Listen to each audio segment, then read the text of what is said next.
capítulo 1. A sua Bíblia aberta, por gentileza. Jó, capítulo 1, está escrito assim: E havia um homem na terra de Uz, cujo nome era Jó, e este era homem sincero, íntegro, temente a Deus, e desviava-se do mal. E nasceram-lhe 7 filhos e 3 filhas, e era o seu gado 7.000 ovelhas e 3.000 camelos, e 500 juntas de bois e 500 jumentas. Era também muitíssima gente ao seu serviço, de maneira que este homem era maior do que todos do Oriente. E iam seus filhos e faziam banquetes em casa de cada um no seu dia, e enviavam e convidavam as suas 3 irmãs a comerem e beberem com eles. Sucedia, pois, que, tendo decorrido o turno de dias de seus banquetes, enviava Jó e o santificava, e se levantava de madrugada e oferecia sacrifícios segundo o número de todos eles, porque dizia Jó: porventura pecaram meus filhos e blasfemaram de Deus no seu coração. Assim o fazia Jó continuamente. E vindo um dia que os filhos de Deus vieram apresentar-se perante o Senhor, veio também Satanás entre eles. Então o Senhor disse a Satanás: de onde vens? E Satanás respondeu ao Senhor e disse: de rodear a terra e passear por ela.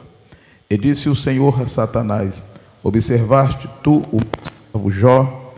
Porque ninguém há na terra semelhante a ele, homem sincero, reto, temente a Deus e desvia-se do mal. Então respondeu Satanás ao Senhor e disse: porventura teme Jó a Deus debalde? Porventura não o cercaste de bens a ele toda a sua casa e tudo quanto tem?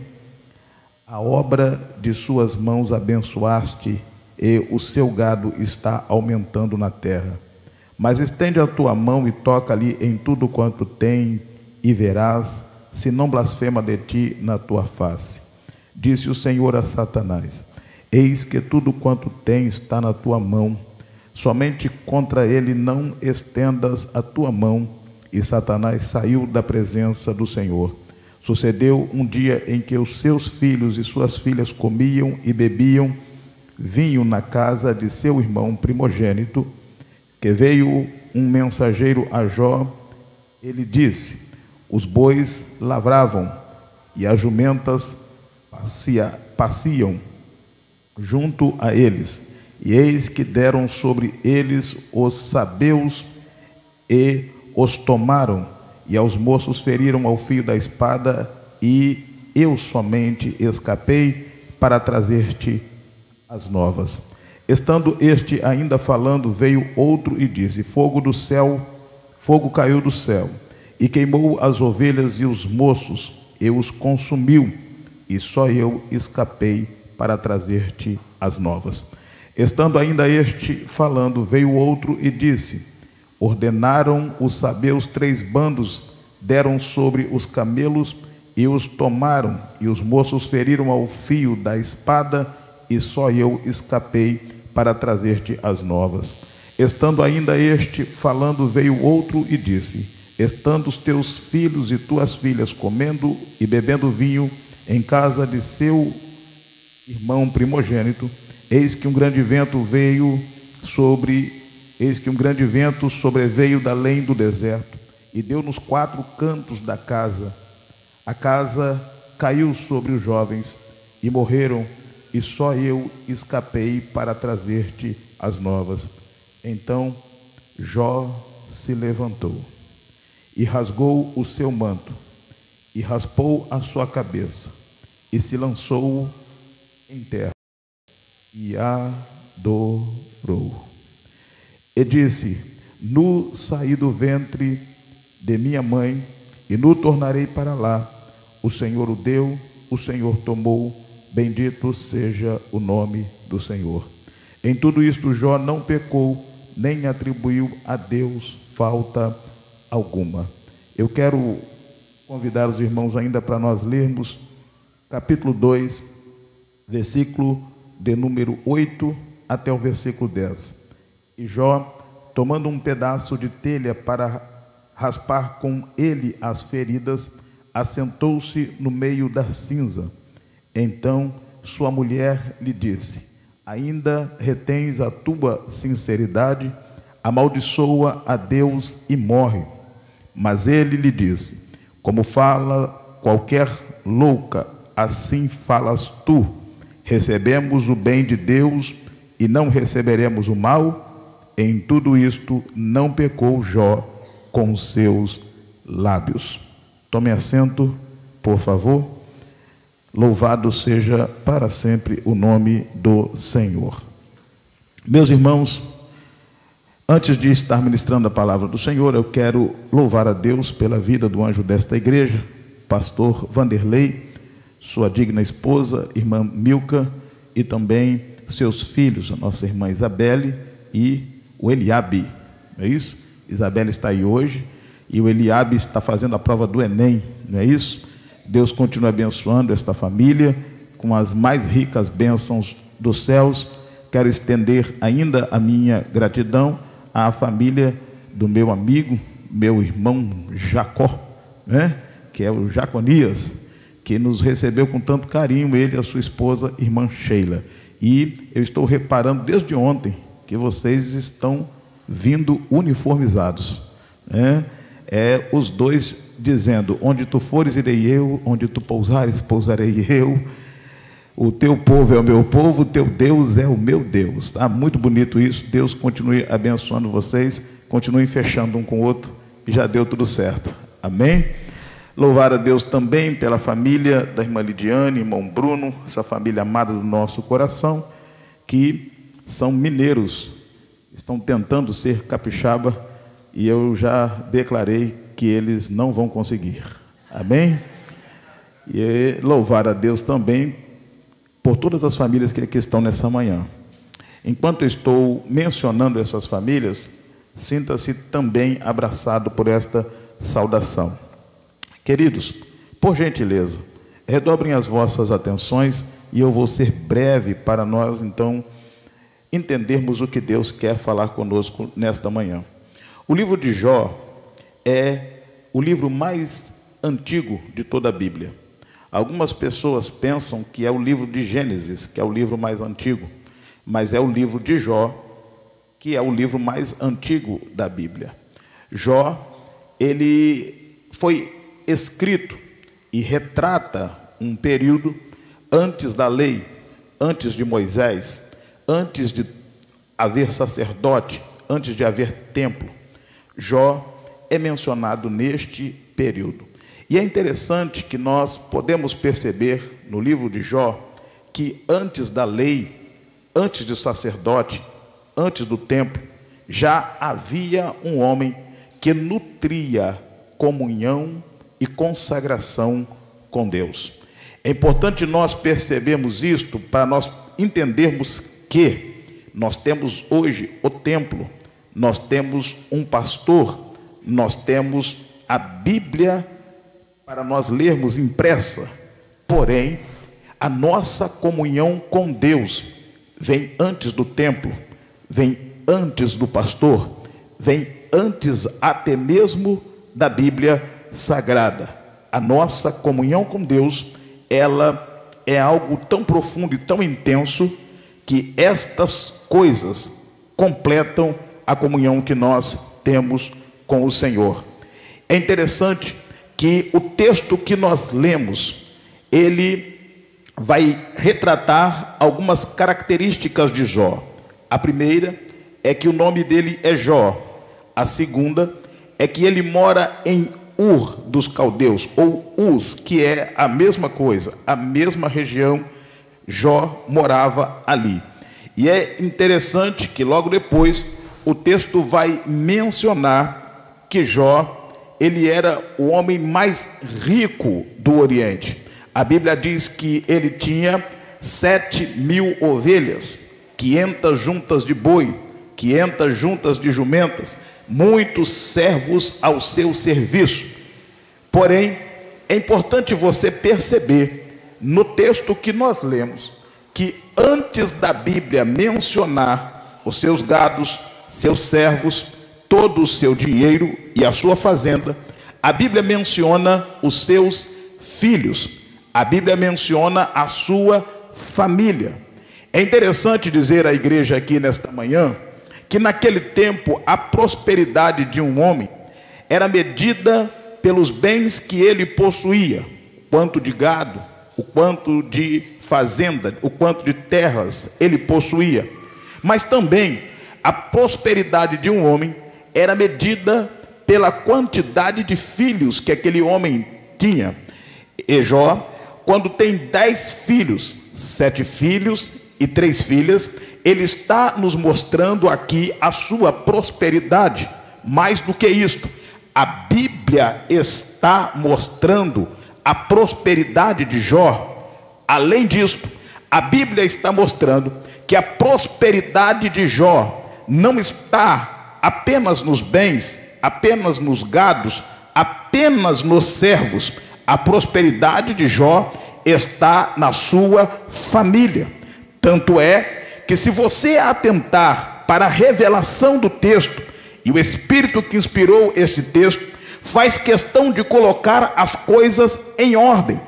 Antes da Bíblia mencionar o gado de Jó, os servos de Jó, os bens de Jó, a Bíblia vai mencionar a família de Jó. Isto significa dizer que a família vem antes dos bens, a família vem antes do trabalho, a família vem antes dos amigos, a família vem antes da fama, a família vem antes de qualquer sucesso físico, material ou espiritual. A família vem antes. É por isso que Paulo, escrevendo a Timóteo no capítulo 5 e versículo 8, ele vai dizer que se alguém não tem cuidado dos seus, principalmente dos da sua família, negou a fé e é pior do que o infiel. A sua família vem antes. Preste atenção. Aqui a Bíblia vai agora mencionar algumas características deste homem chamado Jó. A Bíblia diz primeiro que ele era um homem íntegro, caráter, reto, postura, temente a Deus, o princípio da sabedoria. E diz a Bíblia que ele se desviava do mal. E aí a Bíblia vai mostrar que este homem, que tem estas características, tem também uma família que possui algumas características. A principal delas eu menciono agora. A família de Jó era uma família que andava em comunhão. A Bíblia diz que ele tinha 10 filhos, e esses 10 filhos se banqueteavam, eles se reuniam, eles estavam juntos, eles faziam festa, era uma família festiva. Ele tem 10 filhos, e os 10 filhos andam em unidade.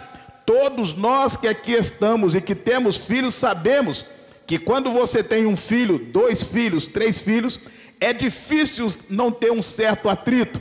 A gente que tem 3 filhos, eu e a minha esposa, nós sabemos, às vezes estão bem, às vezes tem uma discussão, mas na família de Jó, a Bíblia está mostrando que os meninos eram unidos, os meninos estavam juntos. A família precisa ser unida, a família precisa andar em unidade. Então aqui a Bíblia está mencionando algumas características de Jó e está mencionando também algumas características da sua família, uma família unida. Não obstante ser uma família unida, a Bíblia também vai dizer que esta família vai passar por uma grande crise, uma crise severa, uma crise dolorosa. Talvez não exista na Bíblia uma família que tenha sofrido tanto como a família de Jó. Talvez não exista na Bíblia um homem que tenha sofrido tanto como este homem chamado Jó. Jó vai nos ensinar que o justo também sofre. Esta é uma grande verdade que nós podemos extrair deste texto, extrair deste livro, que o justo também sofre. Sofrer faz parte do processo. É interessante que a Bíblia vai dizer que no mundo nós teremos aflições, mas é para nós termos bom ânimo, porque Jesus venceu o mundo. E a Bíblia diz que por várias aflições passam os justos. Salmo 34, versículo 19 vai dizer: muitas são as aflições do justo, mas o Senhor os livra de todas elas. A fé não impede que nós passemos por momentos difíceis. A fé não nos isenta das fornalhas da vida. Às vezes nós vamos passar pela fornalha. Deus não vai nos livrar de passar pela fornalha, mas Deus vai fazer algo melhor e maior pela sua vida. Ele vai aumentar a sua resistência na fornalha. Deus vai trabalhar na sua natureza na fornalha e não vai permitir que você não se deteriore na fornalha, que você não se queime na fornalha, que você não esmoreça na fornalha. Alguém vai pensar que você vai morrer lá, mas quando olharem para você dentro da fornalha, perceberão que você não está sozinho. O quarto homem vai passear com você, vai andar com você, e você vai poder dizer ao fim: tudo posso naquele que me fortalece. Jó nos ensina que, primeiro, o justo também sofre. Crente também passa por tribulação. Segunda coisa que Jó vai nos ensinar, que a crise tem 3 características. A crise possui pelo menos 3 características. Primeiro, a crise, ela é pedagógica. A crise nos ensina. O que é crise, pastor Jean? Crise é uma encruzilhada. Crise é momento de decisão. Crise é momentos onde Deus prova a nossa fé. Inclusive, é na crise que nós mostramos se somos crentes ou não, se somos fiéis ou não, se nós aceitamos de fato a fé ou não. É na crise que nós mostramos quem Deus é em nós. Então, na hora da crise, não fuja, permaneça firme. Quando nós olhamos para as gerações passadas, por que que os nossos pais, os nossos avós, os nossos bisavós faziam 10, 20, 30, 40, 50, 60 anos de casamento? É porque eles não fugiam das crises, é porque eles não fretavam com as portas do fundo, é porque eles não pensavam na possibilidade de fugir da crise. Eles esperavam em Deus, eles oravam para divisar um novo horizonte e então ter uma nova perspectiva da vida e perceber o que Deus fez por eles. Então, se você pode me ajudar aqui nesta manhã, diga para quem está perto de você: não fuja da crise. Não fuja da crise, não fuja da crise. Primeira característica da crise é que a crise é pedagógica. Deus nos ensina lições na crise, na adversidade, nas lutas, mais do que nos momentos de banquete e nos momentos de bonança da nossa vida. Segunda característica da crise: a crise é imprevisível. A crise é imprevisível. A crise não manda um recado, não manda uma mensagem de WhatsApp dizendo para você: vou chegar amanhã, ou vou chegar no final do ano, ou vou chegar no ano que vem. Não, a crise é imprevisível. Chega quando nós não estamos esperando. Mas a terceira característica da crise é que a crise é imparcial.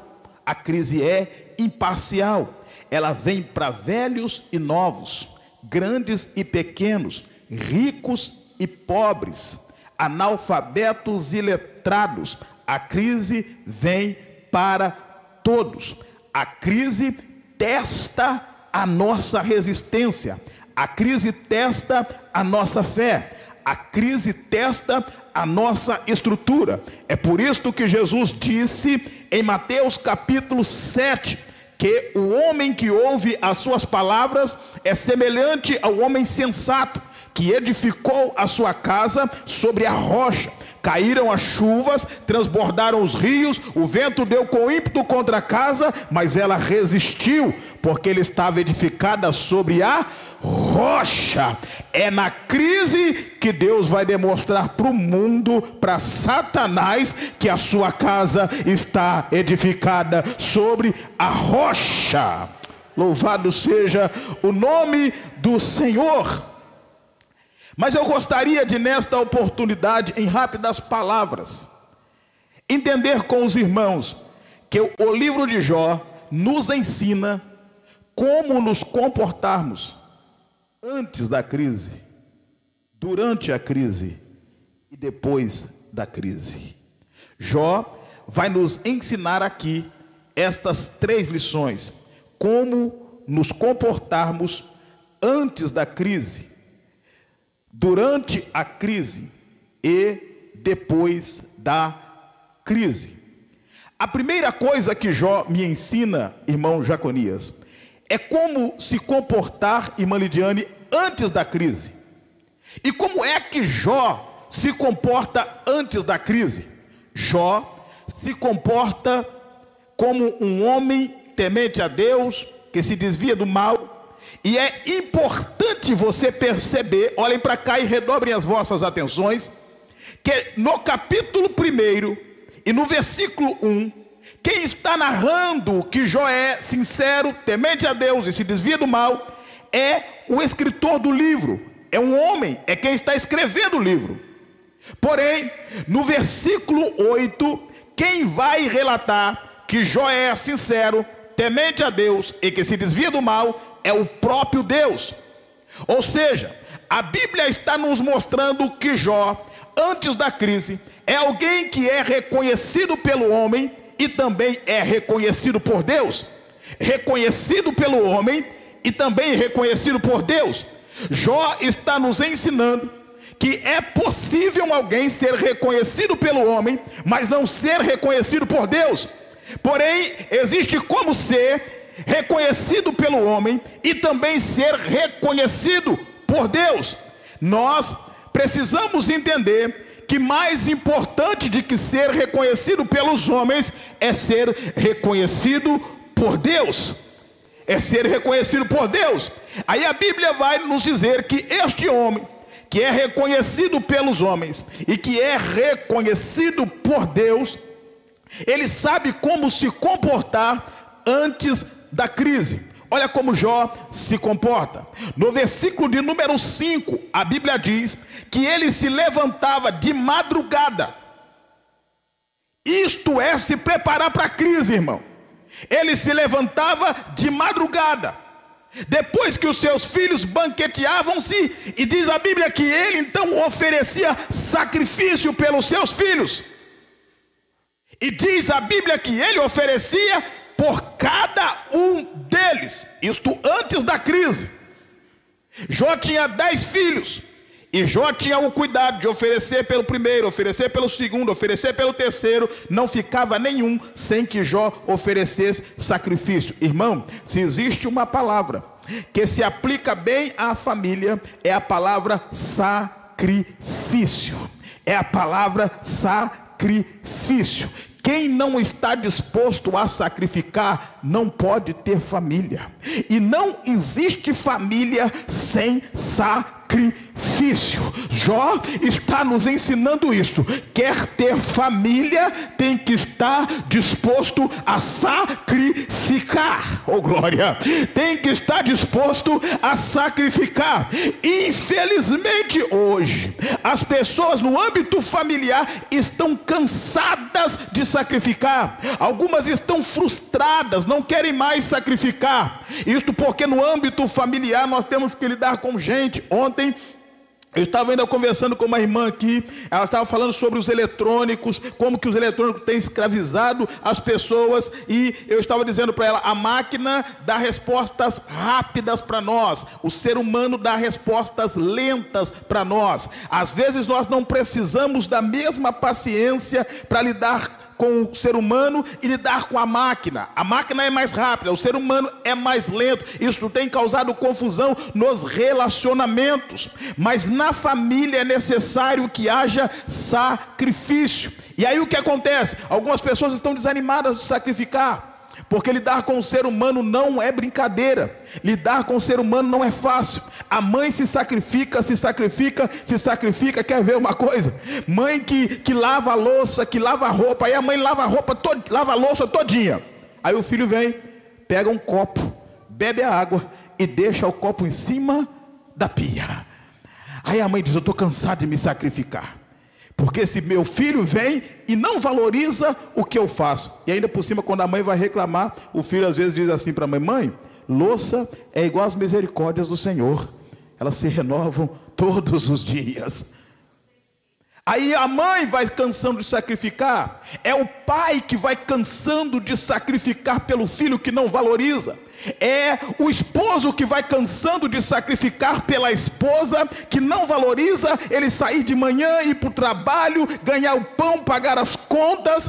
É o marido que não valoriza o sacrifício da mulher. E eu quero nesta manhã dizer para você que família começa com sacrifício. E se você quiser uma família abençoada, valorize o sacrifício que o seu pai faz, que a sua mãe faz, que o seu esposo faz, que a sua esposa faz, que o seu filho faz. É preciso sacrificar.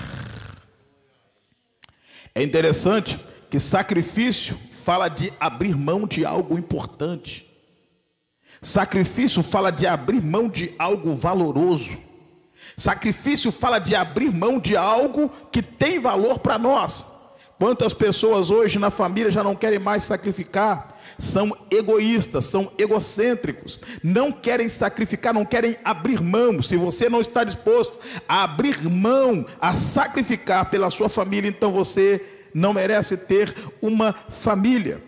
A Bíblia diz que Jó, ele sacrifica pela família, ele abre mão de algo importante para ele, para os seus filhos. E é interessante que Jó faz isto, olha bem, antes da crise.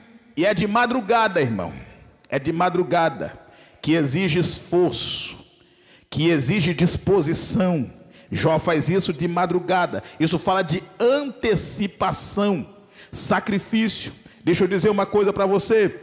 Está aqui nesta manhã, é você se sacrificando pela sua família, ou é você oferecendo um sacrifício pela sua família. Estar na escola bíblica dominical é sacrificar pela sua família. Um filho não pode ver um pai que é ruim de Bíblia, que não conhece a palavra do Senhor, que é analfabeto do santo livro. O filho tem que olhar para o pai e dizer: o meu pai, ele pode me instruir, conforme está escrito em Deuteronômio capítulo 6, o primeiro a instruir um filho tem que ser o pai. John Wesley conta na sua biografia que todas as vezes que ele se lembrava da sua mãe, Susana Wesley, ele se lembrava dela de joelhos dobrados, orando na beira da cama. É sacrifício pela família. Hoje muitos não querem sacrificar. Às vezes o pai diz assim para o filho: eu gosto tanto disso. E o filho diz: mas eu não gosto, então não vou fazer. Não sacrifica por causa do pai.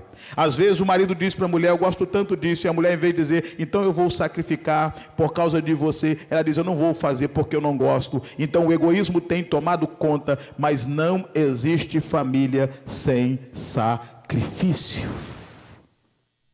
Eu estou falando para você que está aqui nesta manhã e talvez você esteja cansado de sacrificar. Talvez você esteja até exausto enquanto você sacrifica. E talvez você pense: ninguém valoriza o meu sacrifício. Mas eu vim aqui trazer uma palavra para o seu coração. Enquanto você insiste em sacrificar, Deus está te abastecendo antes da crise, porque durante a crise você não vai ser só vencedor, você vai ser mais que vencedor em Cristo Jesus. O que Jó faz antes da crise? Primeiro, ele é alguém que tem reputação diante dos homens e diante de Deus. Segundo, ele é alguém que sacrifica pela sua família, e ele está oferecendo sacrifício.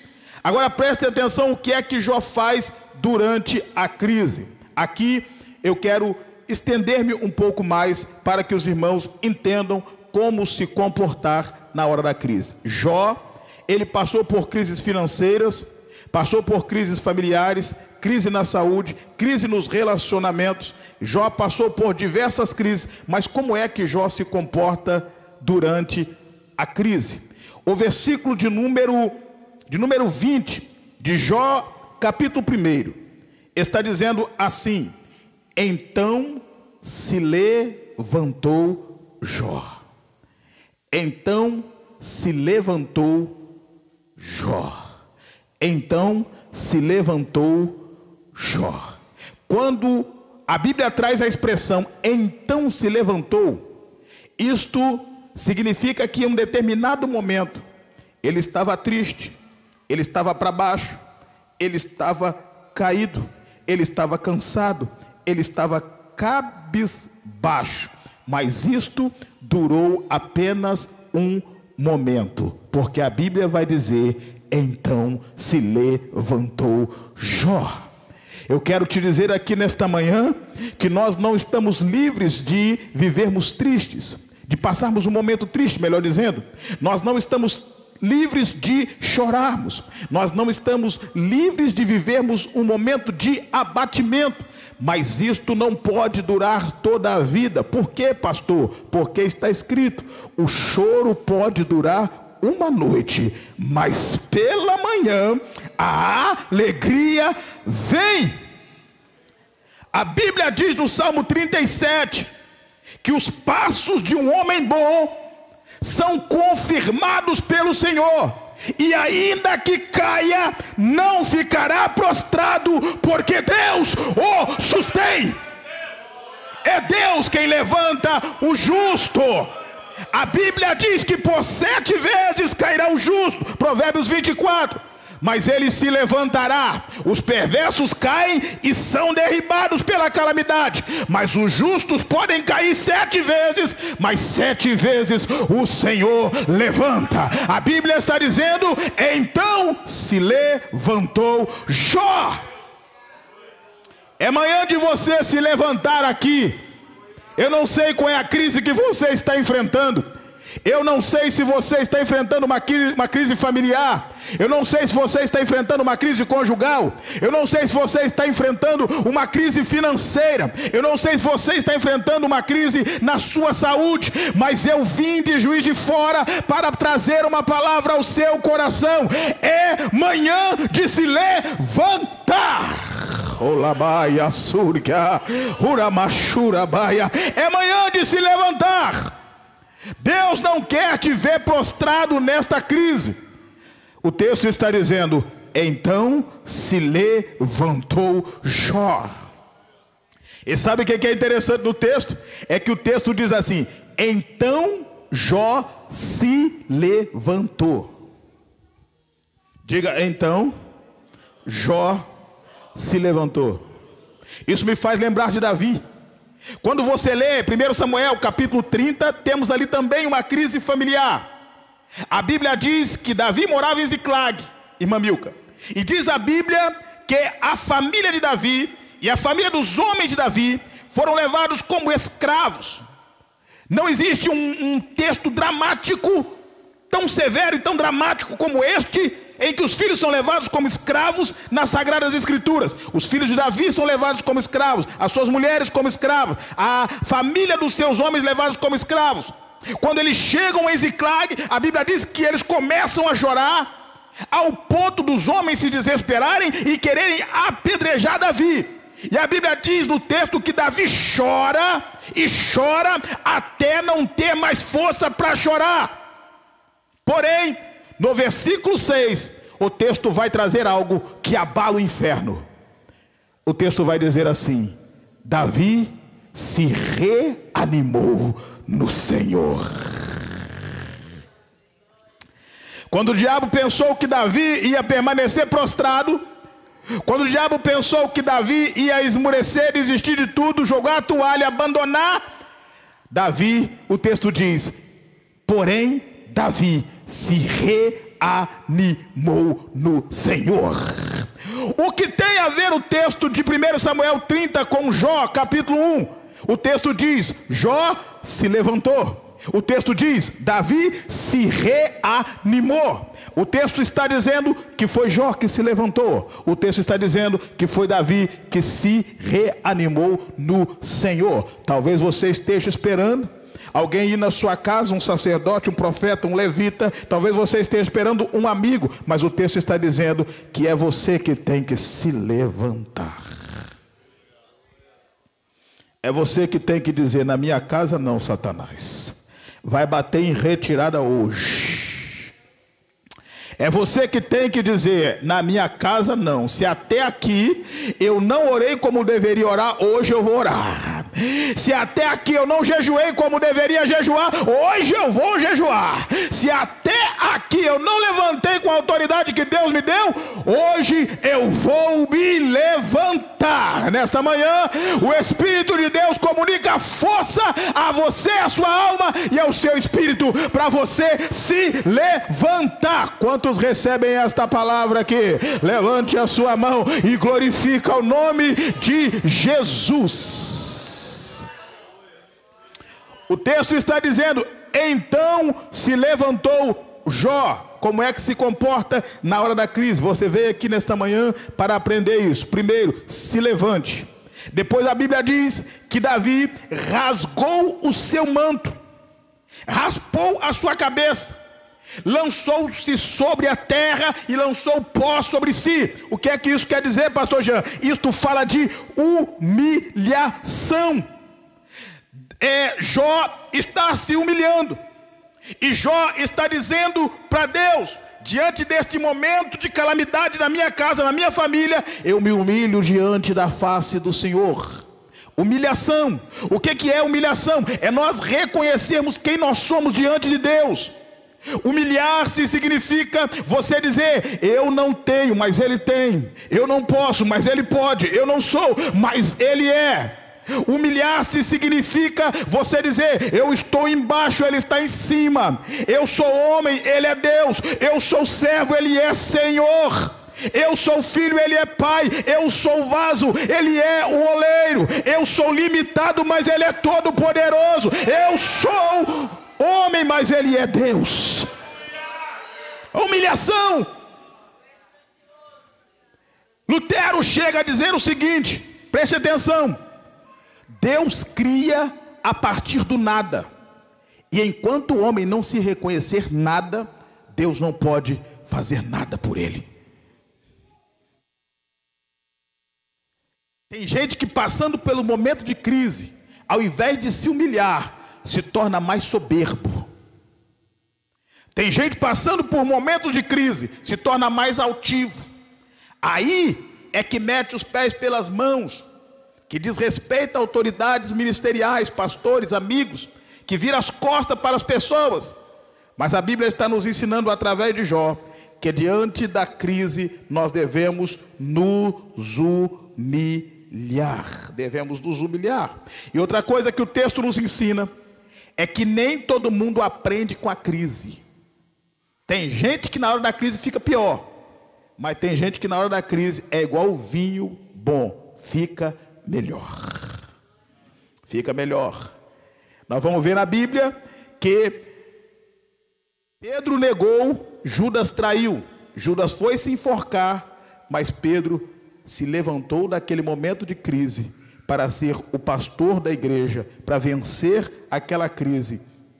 Eu quero dizer para vocês aqui nesta manhã que crise na vida dos crentes, crise na vida do justo, crise na vida dos fiéis, nunca foi para que nós fiquemos pior. Pelo contrário, é para que nós fiquemos melhor. Quando você olha para a Bíblia em Marcos capítulo 4, foi depois da tempestade no mar da Galileia que os discípulos disseram: que homem é este, que ao vento e o mar ordena com autoridade, e eles lhe obedecem. Antes da crise, antes da tempestade, eles não tinham dito nada a respeito da divindade de Cristo. Mas depois da crise, eles então passaram a conhecer Jesus melhor. Eu vim aqui para te dizer que depois desta crise, você terá uma nova revelação de Deus. E você vai ter mais intimidade com Deus e vai conhecer a Jesus melhor. O que é que Jó faz na hora da crise? Primeiro ele se levanta, depois ele rasga o seu manto, ele lança pó sobre a cabeça, ele se humilha. Mas em terceiro lugar, a Bíblia diz que ele adorou. Adorou. Jó está adorando. A crise está difícil, mas ele está adorando. A porta fechou, mas ele está adorando. Os filhos estão fracos na fé, mas ele está adorando. As circunstâncias estão difíceis, mas ele está adorando. Jó nos ensina que nós não dependemos de circunstâncias favoráveis para adorar. E Jó nos ensina que o nosso momento de adoração vai além dessas quatro paredes, que nós podemos adorar ao Senhor em qualquer circunstância, em qualquer momento e em qualquer situação. Isto me faz lembrar de Abacuque capítulo 3. Abacuque diz assim: ainda que a figueira não floresça, nem haja fruto na vide, o produto da oliveira pode mentir, nos campos podem não produzir mantimento, os currais podem não ter vaca, as ovelhas das malhadas sejam arrebatadas. A Bíblia diz que Abacuque vai dizer: todavia eu, todavia eu me alegrarei no Senhor e exultarei no Deus da minha salvação. Abacuque está dizendo: eu não adoro por aquilo que ele faz, eu adoro por aquilo que ele é. Ele é Deus supremo, ele é Deus grande, ele é Deus verdadeiro, ele é Deus poderoso, ele é Deus santo que está sentado no trono. Apesar das minhas crises, apesar das minhas dores, apesar das minhas aflições, Deus continua sendo Deus. Deus continua sendo Deus. E diz a Bíblia que Jó adorou. Quem está disposto a adorar aqui nesta manhã? Quem está disposto a adorar aqui nesta manhã? Levante as suas mãos comigo para o alto e vá orando comigo. Diga: Senhor, eu não entendo, mas eu adoro. Eu não conheço, mas eu adoro. Eu não sei o que vai acontecer amanhã, mas eu adoro. Eu não sei qual vai ser o destino da minha casa, da minha família, da minha vida, do meu ministério, mas eu adoro. Adoro, adoro, adoro, adoro. Os adoradores vieram nesta manhã e eu sinto a adoração fluindo e chegando ao trono de Deus como cheiro suave. Então adore, adore. Adore. O diabo fica endemoniado, irmão, quando ele vê você passando pelas crises que você está passando. Mesmo assim você não desiste de adorar. Irmão, diante do crente que adora, não tem macumba, não tem poder de inveja, não tem obra feita nas mata-virgem, na encruzilhada, no cemitério, não tem obra feita na magia negra, no quimbanda, na quimbanda, no candomblé. Diante do crente que adora, a vitória é nossa pelo sangue de Jesus. Se você soubesse o poder da sua adoração no mundo espiritual, você adoraria um pouco mais.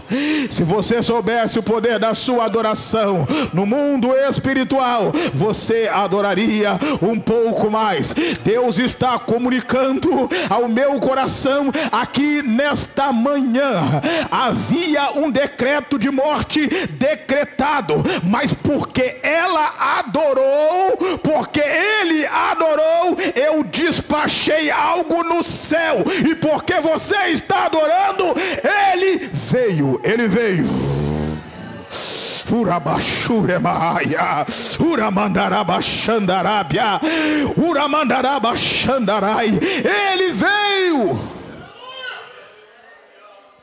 Derebacheia, Uramandaio Surabacandarabahaya. Eu estou ouvindo correntes caindo ao chão.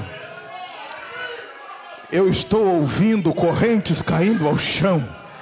Cadeias estão sendo quebradas. A libertação enquanto você adora. A cura enquanto você adora. Deus está visitando o seu lar.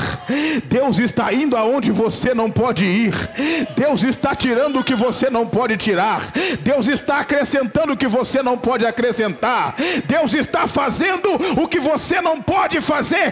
Tudo isto porque você está adorando.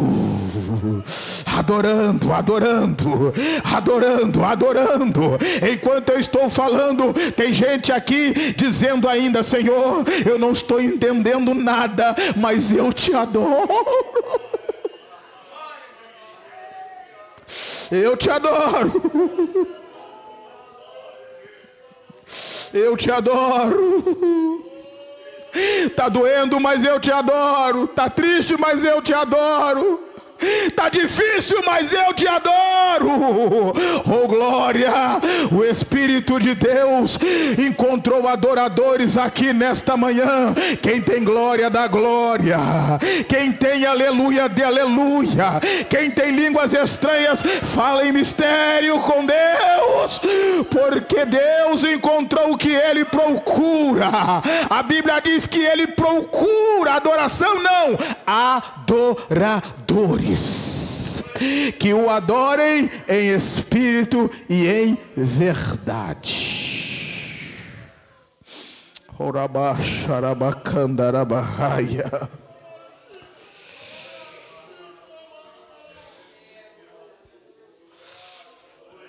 Uramachandarabaha.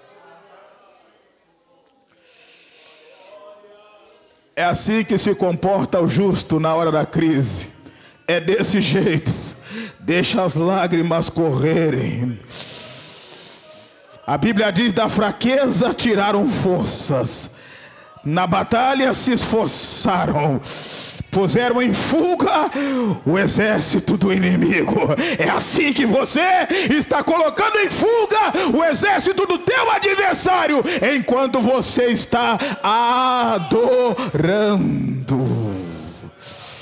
Adorando, adorando, adorando.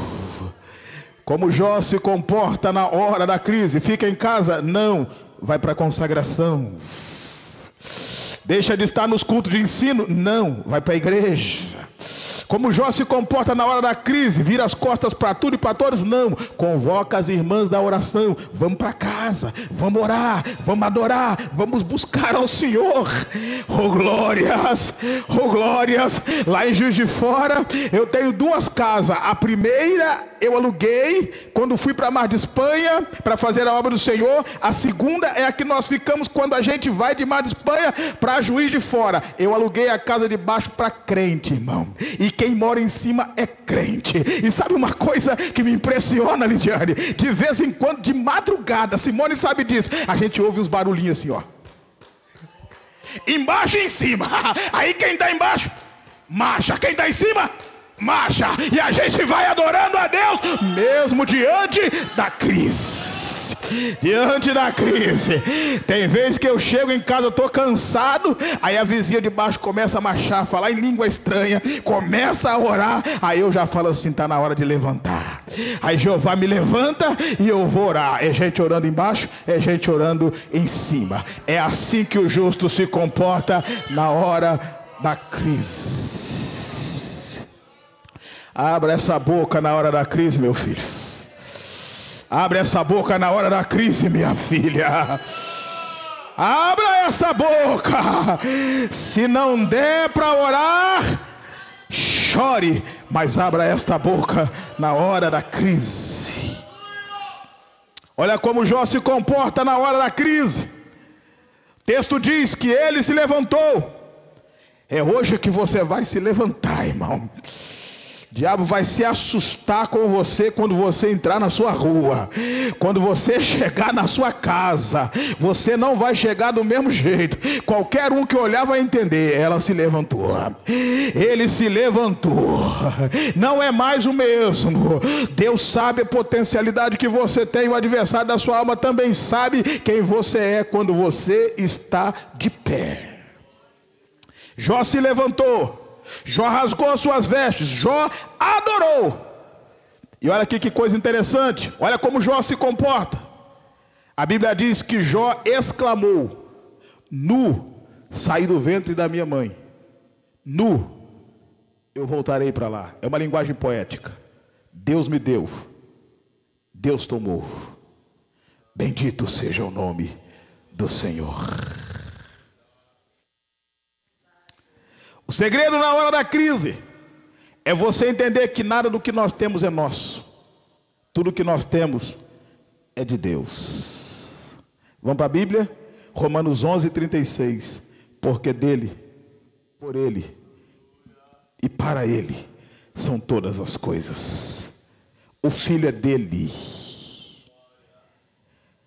O esposo é dele. A esposa é dele. A voz é dele, a saúde é dele, o dom é dele, a vocação é dele, o ministério é dele, o carro é dele, a casa é dele. E se tudo é dele, você nunca vai perder. Oh glória!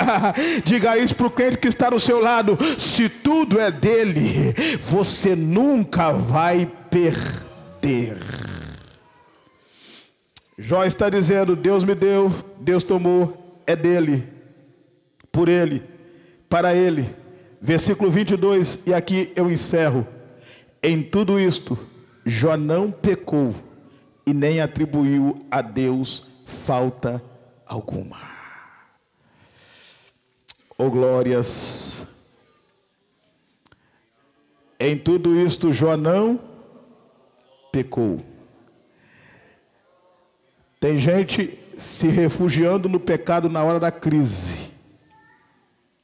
Ao invés de buscar a oração, ao invés de buscar o jejum, ao invés de buscar a consagração. Mas o texto está dizendo: em tudo isto Jó não pecou e nem atribuiu a Deus falta alguma. Tem gente que acha que porque está passando por crise, Deus o abandonou. Mas se você é temente a Deus, se desvia do mal, apesar da crise, Deus está contigo. Fique de pé aqui nesta manhã. Glória a Deus. Glória a Deus.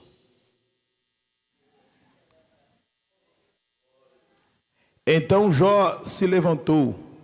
Como é que Jó se comporta antes da crise? Jó sacrifica. Jó é temente a Deus. Jó se desvia do mal. Como é que Jó se comporta durante a crise, pastor? Jó se levanta, Jó adora, Jó se humilha e Jó entende que tudo é de Deus. E como é que Jó se comporta depois da crise? E é assim que você vai se comportar também. A Bíblia diz que no versículo 2 de Jó 42, depois que a crise passa, o texto vai dizer: eu bem sei que tudo podes, e que nenhum dos teus pensamentos podem ser impedidos. Aí a Bíblia vai dizer que Deus mudou o cativeiro de Jó enquanto ele orava. Enquanto ele orava. Se eu dissesse para você, aqui nesta manhã, que Deus vai mudar o cativeiro de todos que é questão, eu estaria mentindo. Porque tem processos que duram mais do que outros processos. Mas se eu deixar de dizer para você, que nesta manhã, enquanto ministro a palavra que liberta, Deus não vai mudar o cativeiro de algumas pessoas que estão aqui, eu deixo de dizer aquilo que Deus mandou dizer. E o que Deus está dizendo aqui é: hoje eu vou mudar o cativeiro de alguém nesse lugar. Mas como é que Deus muda o cativeiro? Enquanto Jó estava orando. Eu quero aqui nesta manhã convidar você. Olha que o apelo é específico, irmão. Eu tenho 2 minutos para orar e já vou voltar para o Jacó. 2 minutos. O apelo é específico. Se você tem uma causa que você pode resolver, que o dinheiro pode resolver, que as suas influências podem resolver, que os seus amigos podem resolver, fique no seu lugar. Mas se você tem uma causa impossível, que só Deus pode resolver, aqui diante do altar, nesta manhã de consagração, é o teu lugar.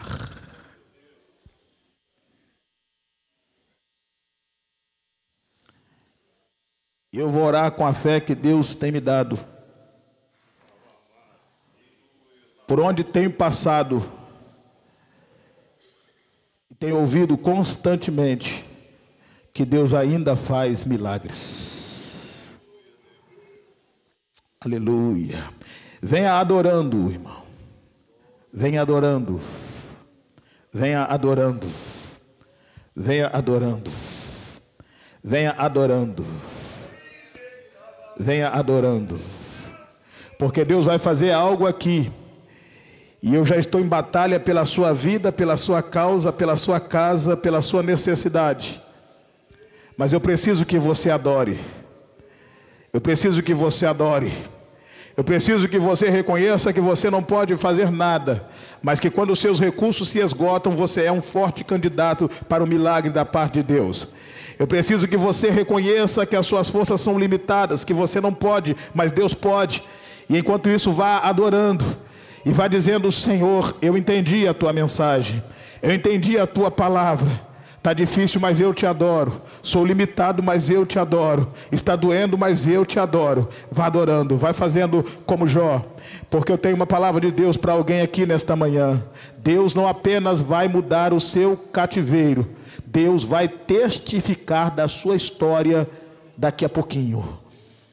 E Deus vai dizer: continua sendo fiel, temente a Deus e se desvia do mal. Senhor, aqui está, Senhor, a sua igreja. Aqui está, Senhor, o seu povo. Tem gente entronizada aqui, Senhor. Tem gente que ainda conhece intimidade. Tem gente que ainda conhece comunhão. Tem gente que ainda conhece presença, mesmo diante da crise, Senhor. E o Senhor está olhando para a tua filha, o Senhor está olhando para o teu filho aqui nesta manhã, e o Senhor está testificando no mundo físico, no mundo espiritual. Viste lá, meu filho, viste lá, minha filha. Ele está na consagração. Ela está na consagração. Há uma causa impossível na casa dela, Senhor. Há uma causa impossível na casa dele, Senhor. Há uma causa impossível na vida deste adorador. Mas mesmo assim ele está adorando. Mesmo assim ela está adorando. Senhor, e eu creio em milagres, eu prego milagres, eu vivo milagres, Senhor. Se é cura, cura nesta manhã, Senhor. Se é libertação, liberta nesta manhã, Senhor. Se é salvação, salva nesta manhã, Senhor. Se é portas fechadas, abre as portas nesta manhã, Senhor. Deus, nós te pedimos agora, Pai, que o Senhor venha repreender todo mal contra a vida dos teus filhos, todo vício, todo trauma, toda dificuldade espiritual, toda enfermidade emocional, opressão, depressão, ansiedade, síndrome do pânico. Nós te repreendemos agora aqui nesta manhã, Senhor. Há uma operação divina neste lugar. Há uma operação divina nesta casa. Há uma operação divina aqui nesta hora, nesta consagração. Quem tem fé para receber, receba. Porque Deus está mudando cativeiros aqui nesta manhã. Senhor, faz a tua obra. Opera, Senhor, na vida do teu filho, na vida da tua filha, Senhor. Em nome de Jesus, em nome de Jesus, em nome de Jesus, vai adorando um pouco mais, vai adorando um pouco mais, vai adorando, quem pode aqui cantar um hino, quem pode vir aqui louvar a Deus com um hino, isto, meu filho, vamos adorando aqui nesta manhã, porque Deus está operando. Nós precisamos ter paciência e não podemos ter pressa diante do que Deus está fazendo aqui nesta casa. Isto, adore.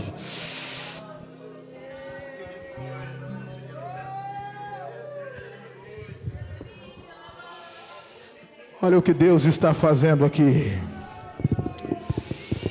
Olha o que Deus está fazendo aqui. Você ainda é adorador. Você ainda é adoradora.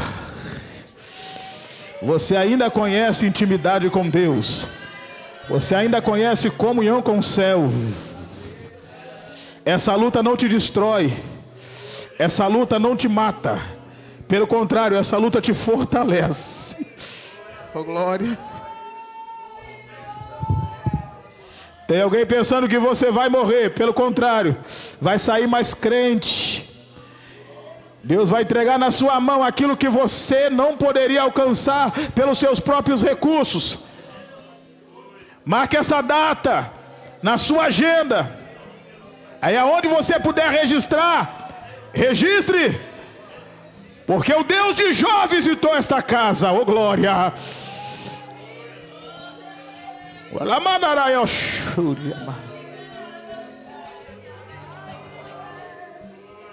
Fiel, fiel, fiel, fiel. Não vai terminar em sepultamento, vai terminar em ações de graça.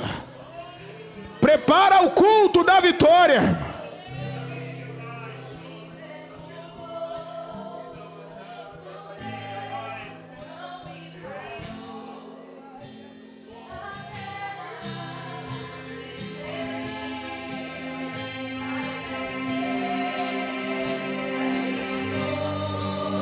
Eu não me calei.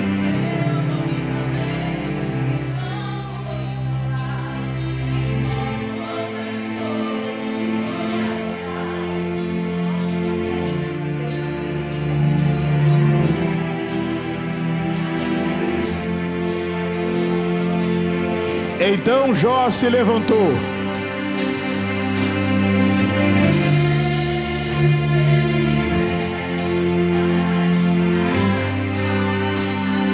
Vai passar.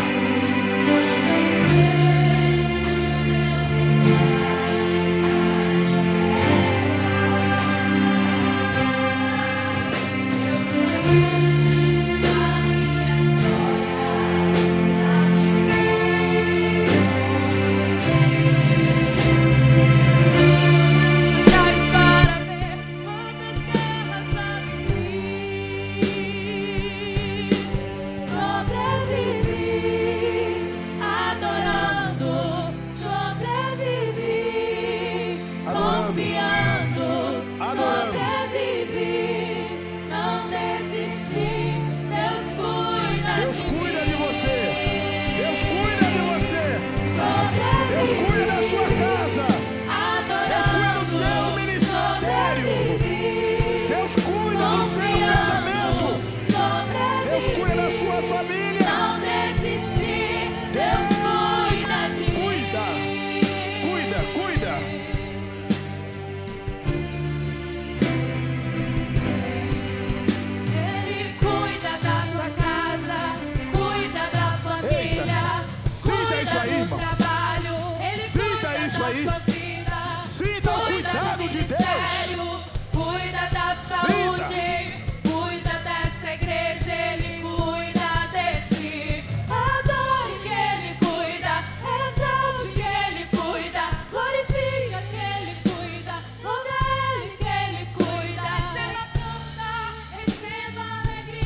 Resistência.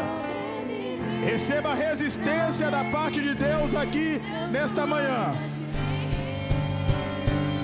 Receba resistência de Deus aqui nesta manhã. Deus toca nos seus ossos. Deus toca na sua alma. Deus toca nas suas entranhas. Deus comunica a vida a você aqui nessa manhã. Aleluia. Fique de pé, adorando o Senhor. Adorando o Senhor. Levante as suas mãos para os céus e diga assim: eu sobrevivi e vou continuar sobrevivendo. Deixa eu falar uma última coisa sobre a crise aqui com vocês. Eu disse que a crise tem 3 características: é imparcial, é imprevisível, é pedagógica. Mas uma última coisa que eu quero dizer sobre a crise é que ela tem prazo de validade para acabar. Paulo disse: essa leve e momentânea tribulação produzirá para nós um eterno peso de glória, acima de toda comparação. Se é leve, é porque é suportável. Se é momentânea, é porque vai passar. Aperte a mão desse crente que está do seu lado. E se for mulher com mulher, homem com homem, abraça e diga para ele: vai passar. Vai passar. Vai passar. Vai passar. Meus irmãos, eu tenho meus livros aqui. À noite eu vou apresentar melhor. Estará comigo ali lá atrás, não é isso, Bruno? Glória a Deus.